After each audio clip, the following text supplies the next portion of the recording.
Like Jesus basically says, I want you to have the prayer life that I have. I want you to have the access to God that I have. So I will deal with everything that would keep you from having a conversation with God like that. When we think about prayer, often even in our physicality, we think about folded hands, right? Even the prayer emoji looks like this, right? You think about closing your eyes, bowing your head like this. Like this is the posture that we've associated with prayer.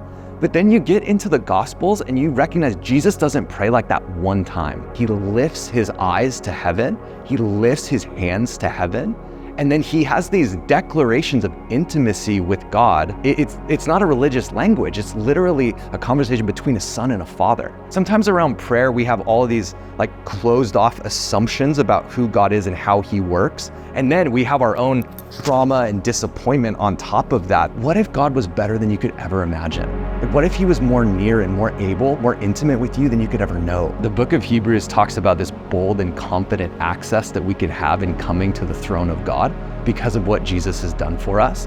And you even see the trajectory from like the way that Isaiah comes into God's throne room in Isaiah chapter 6. And it says that he's cowering in fear because of the sin of his own life.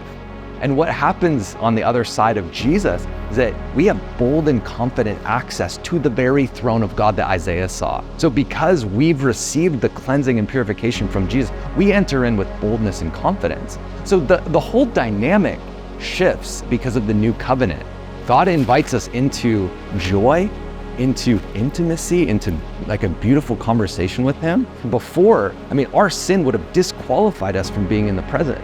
Now, because of Jesus' cleansing, we actually have this like unhindered relationship with God that unlocks how we pray. So for me, I think about prayer more in like delighting in who God is, like delighting in him, delighting in his words, delighting in his counsel, delighting in the way that he would guide me, rather than this like fear of punishment. And Jesus is like, look, I took all of that into myself so that you could like have this beautiful, confident way to approach.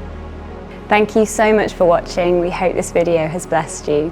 Our crowdfunding studio relies on the generosity of our viewers. So if you would like to help us capture more conversations like the one you've just seen, you can find all of the information on how to give in our bio.